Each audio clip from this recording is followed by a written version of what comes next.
and welcome back to Let's Play Ys, Book 1 and 2. Last time, we entered the depths of the mines to find the shrines dedicated to each of the priests of Ys. And this time, we're going to find the remaining shrines. We found 3 of them last time, so we're already making some pretty good progress here. Now, since the last video, I haven't done too much. I just went out and quickly gained another level real quick. So hopefully we'll have a bit of an easier time as we go through the mines. I figured that might be a good idea to do. I've been kind of not been actively grinding, and as you've seen many times throughout the playthrough, it has come to bite me. Alright, so this section of wall here looks like it's blocked off by rubble, and if we remember, Dr. Flare was trapped by a cave-in. But we don't have any way to deal with this cave-in at the moment, so our first goal should be to look for a way to solve this whole cave-in issue. To do so, we're going to have to do some backtracking. Now, before I was just making a bit of a beeline straight to the shrines, but we do have to rescue Dr. Flare eventually, so we'll take care of that first. Just take out this monster. Ah, and there's the pickaxe. Okay, we can resolve this whole Dr. Flare issue right now. But may as well also take the time to explore a little bit. I will say this, most offshoots in the mine that don't lead you straight to your destination, those are just dead ends. So don't get too caught up in trying to find everything, but we're not in too much of a hurry, so can still show off some of the various things we can see around here. Mostly just rooms with monsters in them. If you're looking for some easy grinding, though, you can just walk in and out of the rooms to keep respawning the monster and just kill it over and over again. Alright. Oh, I went the wrong way.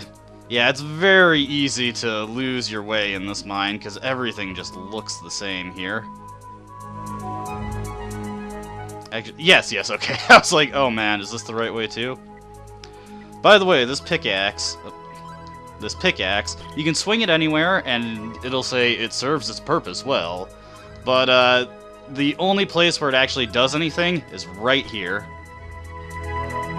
There are several times where I figured I might have to use the pickaxe, but no, this is the only place in the game where it actually gets used, so once you're done with that, you never have to use it again. It's just gonna stick in your inventory for the rest of the game.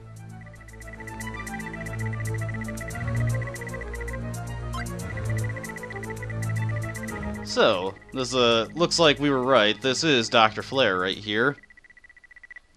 And he says now that the cave-in issue has been resolved, he hasn't been trapped here too long, so he should be able to get out himself. He's not drained of energy or anything. And we hand him the letter from Bernice.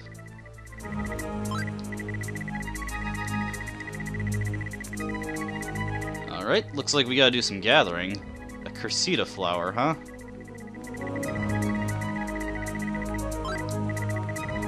Oof, man, I was worried we were gonna have to do some investigation on our own there.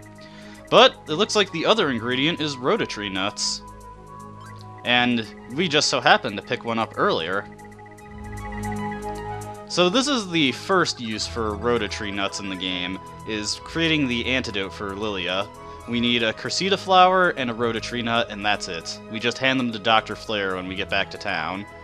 We don't have to do that immediately, though, so we may as well keep going through the mines. There's still plenty of stuff for us to find throughout here.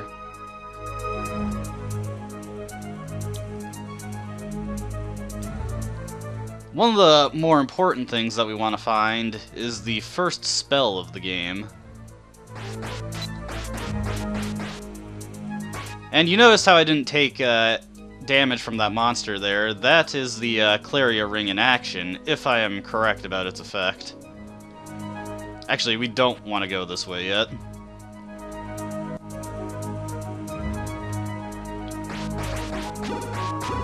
Yeah, I see how this guy is hurting me way more than, well, the no damage that I was taking before.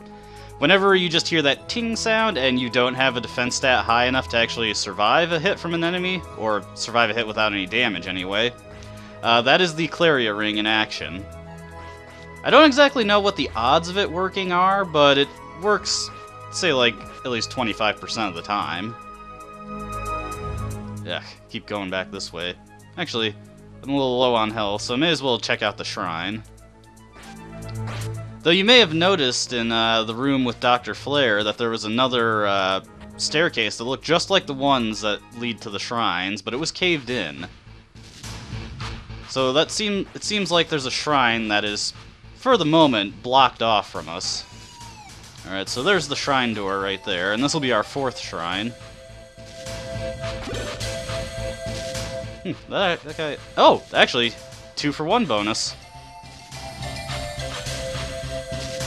Alright, well this is actually a pretty good find. Let's hit up both these shrines. Now, the big thing we're going to want to look for is the fire spell, and as you can probably guess from my mild confusion, I do not exactly remember where the fire spell is.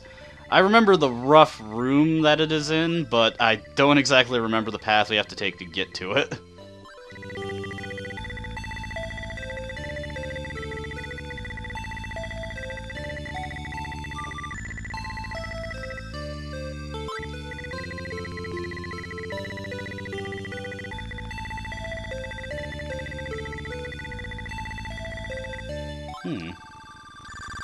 It would be an interesting prospect if we could communicate with the monsters. But, we sadly lack a way of actually doing that. Alright, so that was the words of Gemma. Let's see, we heard the words of Dabby, Hadal, I think Mesa? No, we heard the words of Toba, so this should be, Mesa over here. Masa? I forget the way it's spelled.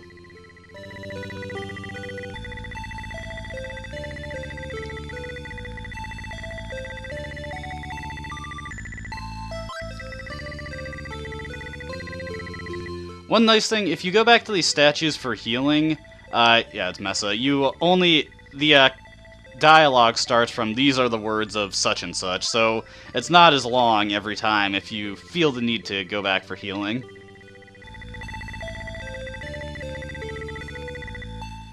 Cross the land of lava and go across ice-covered walls? Sounds like we've got some standard video game levels coming up in our future. Alright, but we are actually 5/6 of the way done with our whole shrine visiting business. But the last one is blocked off. We actually can't get to it at the moment. That is perplexing. Perhaps there's an alternate way to get to it? Alright, if I'm on the right track, this should lead us to the fire spell.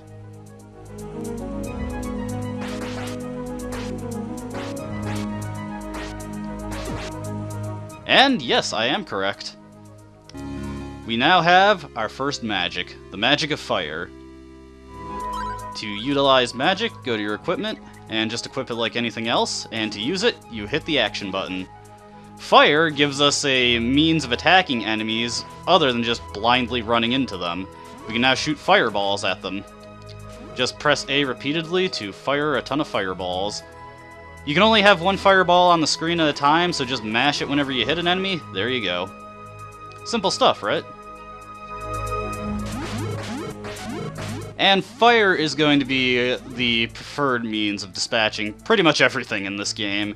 As you can see, one casting of fire does not take a full magic point. We can cast fire several times before it consumes a magic point. Different spells in this game consume magic in different ways and at different rates. Now, before we head deeper into the shrine, or the mines rather, I'm going to visit one of the shrines in order to quickly recover. But yeah, as you can see, we now have a much safer way of taking care of enemies, and nothing in the game is resistant to the fire spell, not even the things that live in the fire dungeon. Fire just works on everything. Fire is also the only directly attacking magic that we get. All the other magics, they all have sorts of unique, different effects.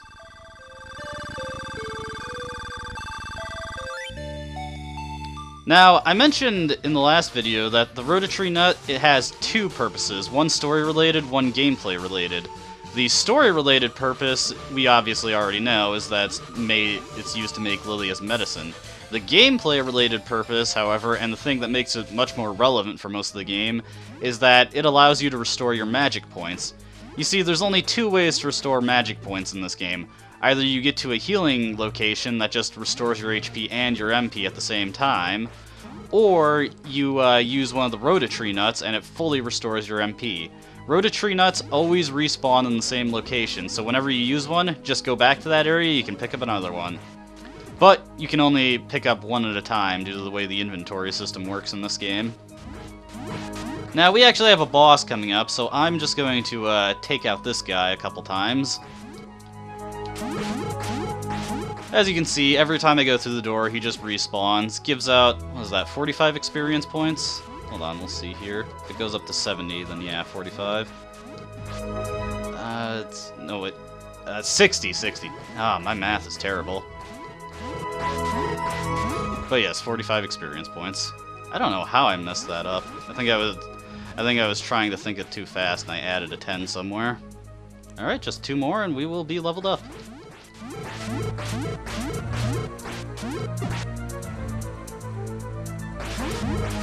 The diminishing returns on experience for killing enemies starts to become a bit more of a hassle in this game because, as you can tell, the experience values that we need for leveling up are jumping up quite rapidly, but the diminishing returns kicks in at basically the same rate it did in East 1, so just constantly you're getting way less experience than you'd like to be.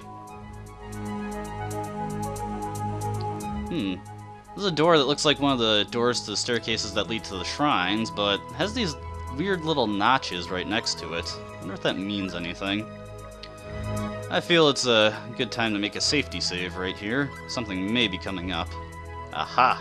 Boss door. Well, let's check out our first boss of East 2. Alright, now this guy, he's a little tricky. He fires those shots like that, and you can only hit him as he fires. My timing's a little off, but the basic idea is to fire, move a little bit to the left or right, then you'll avoid the shot coming down the center like that. But I'm pretty high leveled for this fight, so I'm not taking too much damage. There we go. If you come in very low leveled, like always, the boss will kill you pretty quickly, so you have to be pretty on the ball with your reflexes. But those level ups I gained helped make the fight a bit easier. Bosses in East 2, because you actually have to do something beyond just running into them to damage them, get a bit more complicated and have more complex patterns for you to avoid.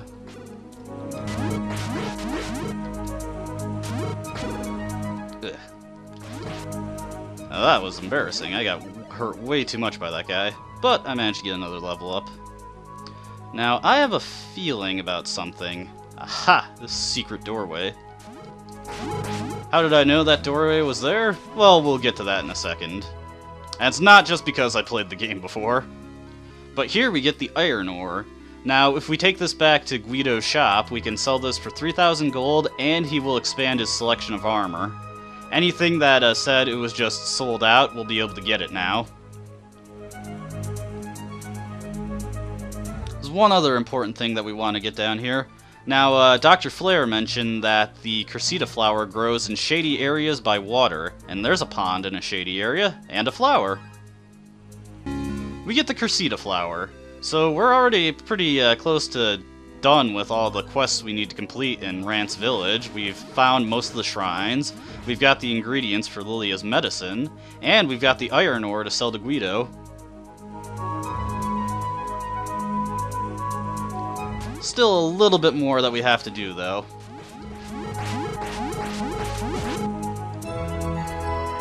Alright, now this is a bit more of an obvious passageway.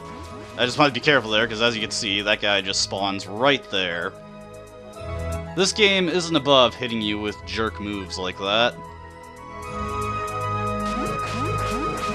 However, with our fire spell, we are able to more safely dispatch the enemies.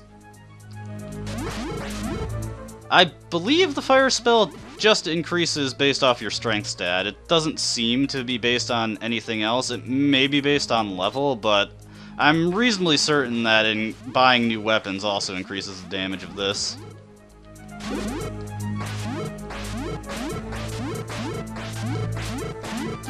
As you can see, because of the low MP consumption of fire, restoring your MP actually isn't something that's going to come up too often. There is something that's going to drain your MP pretty frequently, and will likely result in you having to restore it a couple times in your first playthrough of the game, but since I know mostly what to do, I shouldn't need to use that too much, so I can probably get by on just the main MP restorations that we come across. Anywho, we get the Magic of Light. Now what does that do? Ooh, I'm low on health. After I kill this guy, I'm gonna use my herb. Alright. Now herbs, very useful in this game, very cheap. Use it, get a full restore. Way more useful than the medicine in the last game, especially because we don't have a healing ring at this point. And actually, it's very easy to go through this game without the healing ring equivalent, because it's hidden very deviously. But yeah, we got the Magic of Light. Now what does that do? Well, we'll be getting to a bit where we can use it in just a moment. Just checking to make sure there aren't any chests around here. Get back here. Obviously, while we have the Magic of Light equipped, we cannot use the Magic of Fire, so I just want to get to the point where we can use it, and then I'll put it on. The Magic of Light is much less useful than the Magic of Fire. In fact, I'd say just in the amount of times you have to use it, it's probably the least useful spell in the game, but one of the uses of it is mandatory, so it at least has that going for it. Now, if we equip the Magic of Light, suddenly those notches on the wall start shining, and we see a glowing spot over here. And as you can see, the Magic of Light makes these notches glow, which allows you to find hidden areas, like that area that had the chest with the iron ore. So I think what they expected you to do is equip the Magic of Light and then walk out and see the glowing areas. But what happened to me when I first played the game is I equipped the Magic of Light, saw that it wasn't doing anything, and unequipped it, and I actually had to look up a guide to see what the Magic of Light actually does. Incidentally, a guide can also just render the use for the Magic of Light completely inconsequential.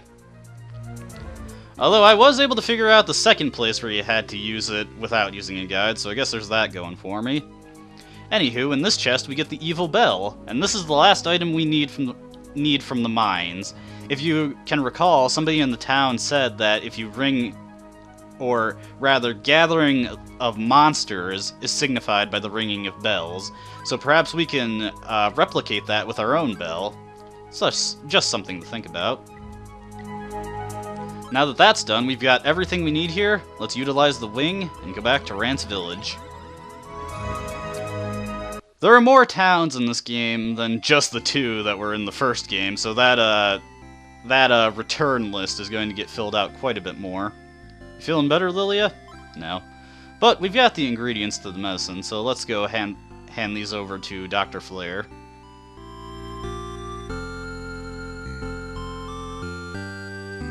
Let's see. Oh, no, he's the one on the right, sorry.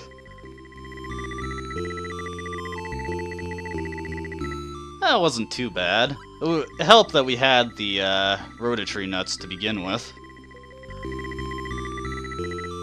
I don't know, I mean, what are we supposed to do? Just give her this and tell her it's like a beer or something?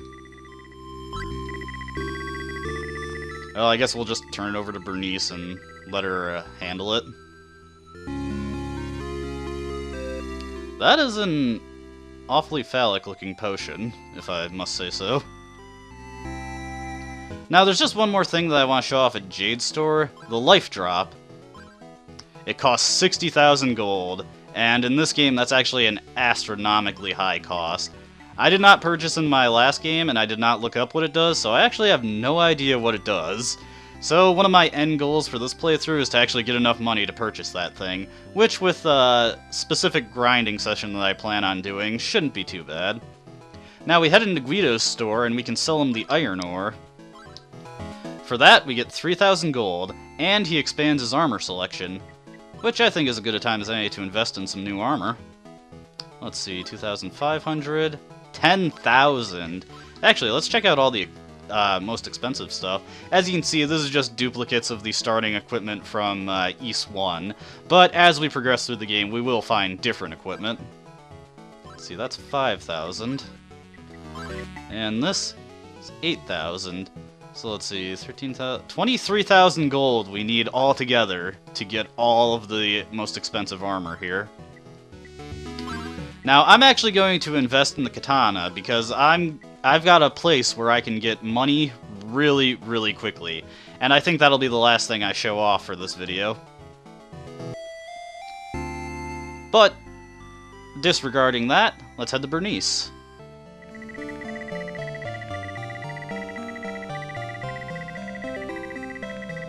Ah, no, it's just what we do. We get some experience and Bernice's gratitude.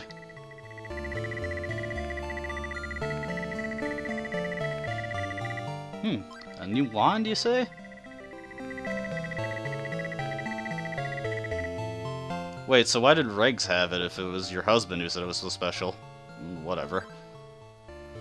But we get the magic of return, and suddenly the wings become useless, because this functions exactly like a wing. Magic of return is the most expensive magic, just on the basis of using it immediately. It costs 20 MP to use, but it allows us to return to any town. It is an immensely useful spell.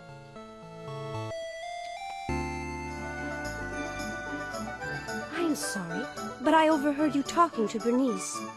I was about to die of a disease I knew nothing about. But you risked your life to get the medicine that I so desperately needed. I owe my life to you. How can I ever thank you? So it looks like the cat's out of the bag, and Lilia found out about the disease anyway, but I guess when she was supposed to take the medicine, she would have learned anyway. Well, thank you.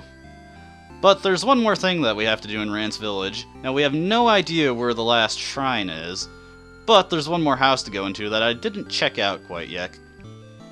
This is Jira's house, and if you talk to a couple of the people, you'd learn that he's been complaining about weird noises coming from his basement, as he is saying right here. Now, none of the other houses in Rance actually have basements, and there is a slight possibility that this one could connect into the mines. And he has been hearing eerie noises, so I wonder...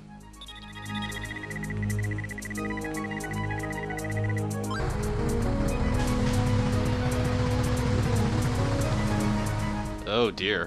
Whoa, jeez. Okay, that's bad. Alright, let's get our katana equipped. Actually, that looks more like a saber. Whatever. And suddenly, tons and tons of enemies. Like, there's a dozen of them in there. This is crazy, and they just keep pouring out.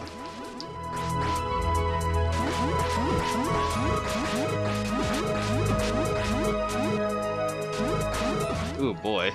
But yeah, we go in here. Absolutely madhouse. Ooh, that was close. I actually could have died there. It's not a good idea to rush through that. But you've probably figured out where I'm going to be spending time getting money. Yeah, there are tons of enemies in there. They respawn constantly. Very good place to get money. Even up to the end of the game, when there are enemies that have far better money yields, just because of the high density of the enemies there and the speed at which you can kill them, it's still a very good place to get money at the end of the game.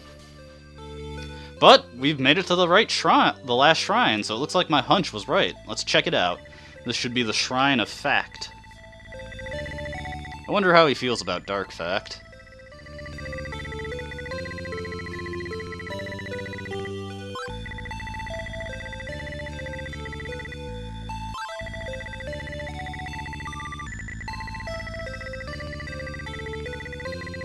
So, it looks like this is the bare essentials of our quest being laid out to us.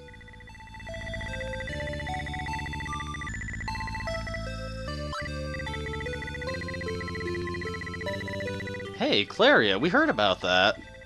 I believe it was in the books, what was it, the Book of Toba? Looks like we need the Claria equipment, though. So much like the silver equipment from the last game, our end goal here is to get the Claria equipment, because that's what we need to defeat the evil.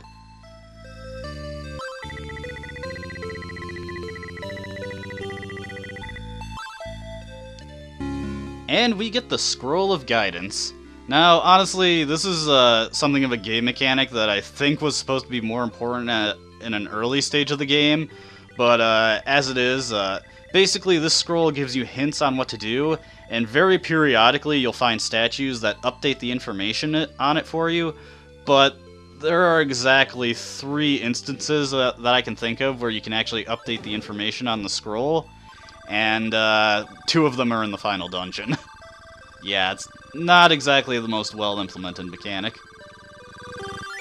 But with that taken care of, we got a full heal, we've completed our quest, and now we can head on to a new area. I think that's a pretty reasonable point to call it in a video. So I hope you enjoyed watching, and please, have a nice day. I hope to see you next time.